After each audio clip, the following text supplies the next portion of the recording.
Kugenzura ibihe mu masaha y'umugoroba w'isi. Igice cya gatatu. Ni iki cyobuza kugenzura iby'iki gihe? Luka 12:56. Nanone turacyabazwa iki kibazo, ariko se uyu ninde udusaba kugenzura iby'iki gihe, kandi n'impamvu ki abidusaba? Uyu ni Yesu Kristo, ni umuremyi wa byose, ni Imana, umwana w'umuntu n'ushobora byose, ni umucunguzi kandi akaba n'umukiza, n'andi mazina menshi cyane yitwa. Uyu yahozeho, ariho kandi azahoraho, ntagira itangiriro ntagira n'iherezo. Impamvu adusaba kugenzura iby'iki gihe ni urukundo adukunda cyane, kuko ntashaka ko duhitanwa n'iyi mibereho turimo dushukwa n'umwanzi. Urukundo rw'Imana yarutugaragarije mu buryo butandukanye, harimo ibyanditswe byera, turubonera mu byaremwe, kandi iyo twitegereje ubwacu uko imibiri yacu yubakitse, naho tuboneramo urukundo rw'Imana ruhebuje. Agahebuzo turubonera mu butatu bwera bugize Uwiteka Imana. Tuzabugarukaho.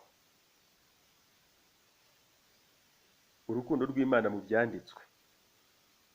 Rwa kabiri rwa Timoteyo igice cya 3:16. Ibyanditswe byera byose byahumetswe n'Imana, bigira umumaro wo kwigisha umuntu no kumwemeza ibyaha bye, no kumutunganya, no kumuhanira gukiranuka, kugira ngo umuntu w'Imana abe ashyitse, afite ibimukwiriye byose, kandi ngo akore imirimo myiza yose. Ibyanditswe byera niho dusanga amateka yose y'imibereho ya muntu hano ku isi. Uko twaremwe, uko twagize abatware by'ibyo Imana yaremye, uko twacumujwe na Satani, agambiriye kutwica urupfu rubi n'agashinyaguro, uko Imana yabirebye ikaducungura, kandi tubonamo abantu b'uburyo bubiri: abakomeje kubaha Imana nk'umuremyi wabo, ndetse n'abahisemo kutayubaha no kuyisuzugura. Kuri ubu ngubu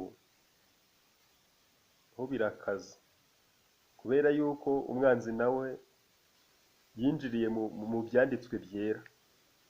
Igihe Yesu yamutsindishaga handitswe ngo, nawe byabaye ngombwa yuko ashaka kumujijisha, ahindurira mu byanditswe byera, azana handitswe ngo. Ariko iyo handitswe ngo yazanye, iyo urebye neza usuzumye, usanga hari amagambo yatarutsemo.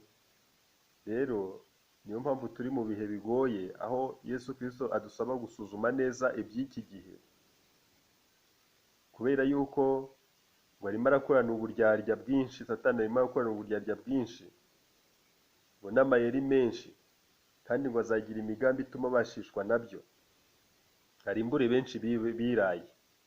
Aya matsinda abiri rero, abazahitamo uburyarya n'uburiganya bwa Satani, cyangwa se abazahitamo kutubaha Imana, kuba bidatinze bagiye kurimbuka by'iteka. Ariko abazahitamo kubaha Imana kandi gufata umwanzuro n'ubu ngubu no kuyumvira, no kuyiha agaciro kayikwiriye, abo ngabo bafite isezerano tubona mu byanditswe byera n'ibyo tukiriho, aho yavuze ati, nzagaruka mbajyane iwanjye, aho uri namwe muzabeyo. Ubutumwa bwiza bwa Yesu uko bwanditswe na Yohana igice cya 14. Tubonamo kandi benshi bagiye bacika intege nkatwe. Igihe umuntu yisanga yacitse intege, cyangwa se akisanga mu bikorwa bitari byiza, yavuze nabi se, ariko icyabafashaga ni uko bacaga bugufi. Guca bugufi muri iyi minsi kurabuze, ariko icyadufasha natwe ni uguca bugufi, tukisubiramo, tugasaba Imana imbabazi, Imana ikatubabarira, kandi tukishingikiriza mu bubasha bwayo, akaba ari igenga imibereho yacu. Aho ngaho niho dufite amahirwe yo kuzaba muri uriya mugabane wa kabiri w'abazaraga ubugingo buhoraho. Ibyo byatumye babarwa mu ntwari zo kwizera, nk'uko tubibona mu Baheburayo igice cya 11. Ni byinshi cyane twakugira mu byanditswe byera, ariko kubera umwanya mutoya turabihinira hano turebe ikindi gice. Gusa ngo ibyandikiwe kutubera akabarore twebwe abasorewe n'imperuka y'ibihe, nk'uko tubona mu rwa mbere rw'Abakorinto igice cya 10:11. Tugiye kureba urukundo rw'Imana mu byaremwe. Turafatira urugero ku bimera. Abari ku isi twese, ari abakire n'abakene, abarwanya Imana n'abayubaha, twese dutunzwe n'ibiva mu butaka, kuko ngo ivubira imvura ababi n'abeza, muri Matayo igice cya 5 umurongo wa 45. Ariko witegereje uko tuba twakoze iby'ubwenge buke, igihe dufata imbuto tumaze gutoranya y'ibishyimbo cyangwa se y'ibindi, aho kugira ngo tuyiteke tukabishyira mu butaka tukabitaba, ubundi byakagombye kuboreramo. Ariko Imana irabimeza mu rukundo rwayo, ikabikuza igashyiraho ndetse ibindi byinshi byikubye inshuro nyinshi cyane ibyo twatabye, kandi yarangiza ikabifubika neza mu buryo bwiza, bitanamye ku musozi, kuko kubw'urukundo ikunda umuntu ntabwo yamuha ibintu bibi. Ibyo ni urukundo rw'Imana tuboneramo. Nimurebe ikigori, uburyo umuntu aba yatabye akagori kamwe yarangiza igakameza, igafata igitiritiri ikagitondekaho, ikadushyiraho twinshi ku murongo tugera nko muri 100, yarangiza ikadufubika neza. Umuntu ejo akazagusura avuga ngo ibigori byanjye. Hariya tuhabonera urukundo rw'Imana. Mwitegereje ibishyimbo, mwitegereze soya ndetse n'ibindi. Noneho hari n'ibyo twebwe tuba twateye, tuba twatabye, tugatabya ibitagira umumaro, nk'ibiti by'imyumbati, uburyo tubitaba mu butaka, tuba twakoze iby'ubwenge buke. Ariko Imana igashyiraho imyumbati, umuntu yayikura agatonora, akareba imyumbati y'urwererane irimo imbere, agakuraho cya gishishwa, noneho akabona igena Imana yamugeneye. Iryo ni urukundo rw'Imana. Nimurebe insina uburyo iterwa, ariko murebe n'igitoki uburyo cyizaho. Imana yatugeneye imbuto zera, ibiti byera imbuto ziribwa, ibindi biyungurura umwuka duhumeka. Abantu rero bitegereje mu bimera byose barakenguza, basanga Imana yarashyizemo ibyubaka umubiri, ibitera imbaraga ndetse n'ibirinda indwara. Ariko nanone hari n'ibindi duhora duharura, tuba tubasanze aho byameze iruhande rw'inzu, mu mihanda, yewe twabisanga mu murima aho tukabirandurana umujinya mwinshi cyane. Ariko igihe twarwaye nibyo twitabaza, kuko Imana yabishyizemo nabyo ubudahangarwa bukomeye, burya nabyo bitugaragariramo urukundo rw'Imana. Nubwo twabonye ko Satani yabyangije mu buryo bukomeye, ubu ngubu bikaba byarabaye ibituburano, ariko urukundo rw'Imana ruracyabigaragaramo. Dusubikira aha ngaha nanone mu byaremwe, mu bimera, noneho turebe urukundo rw'Imana uko umuntu akoze. Aha ho ni birebire cyane, ntabwo umuntu yabijyamo nanone ngo birangize, ariko turarebaho utugingo dutoya. Iyo urebye imikoranire y'ingingo, cyangwa se ukinjira mu mikorere y'urugingo rumwe rumwe, ubwabyo byagutangaza. Wakwibaza aho umuntu yahera yita undi igicucu bikakuyobera. Mu Kinyarwanda iyo bashaka kuvuga akantu gatoya, baravuga ngo kangana urwara. Reka dufatire urugero kuri urwo rugingo rutoya, twitirira akantu gatoya, urwara. Mutekereze uburyo duhora turuca, nyamara ntabwo wasobanura inkomoko yarwo. Ko duhora turuca, wamenya ruturukaye. Ni ububasha bw'Umuremyi wonyine.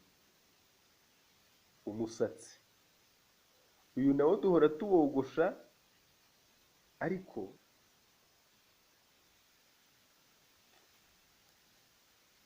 nawe ugahora umera. Uko tuwogoshe ukamera, ejo tukawogosha ukamera, buriya waba uturuka he?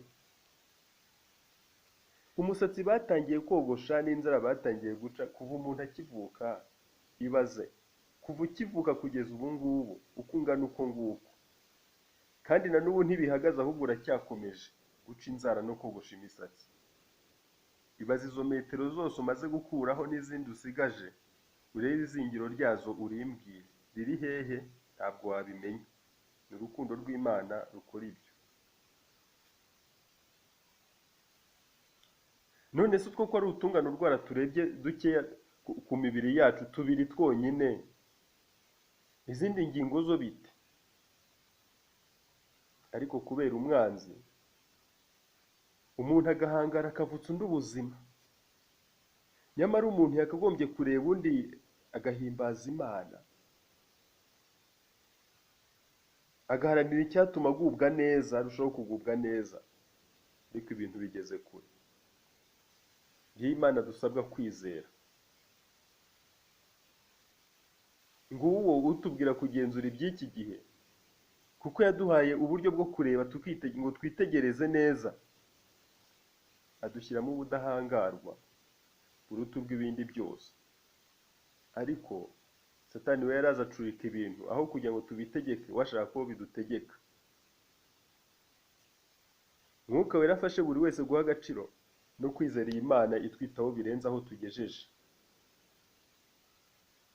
Ni byinshi twagombye kureberamo urukundo rw'Imana, ariko reka tugarukire aha. Ubutaha tuzareba urukundo rw'Imana mu butatu bwera. Hakubiyemo byinshi bitangaje. Benshi babyita amayobera, ariko byarahishuwe. Ntuzacike kuko biratangaje cyane. Nkwifurije hamwe nanjye niyifuriza kuba mu ruhande rw'Imana ishobora byose, itwitaho kandi muri byose. Mureke tuyizere kandi tuyiringire, duce bugufi, kuko iri hafi kugaruka gutwara abo muri ririya tsinda rya kabiri twabonye bahisemo kuba mu ruhande rwe bagaha agaciro umurimo wayo. Nibyo mbasabira, nanjye nisabira mu izina rya Yesu. Amena. Ntimuzacikwe n'igice cya 4.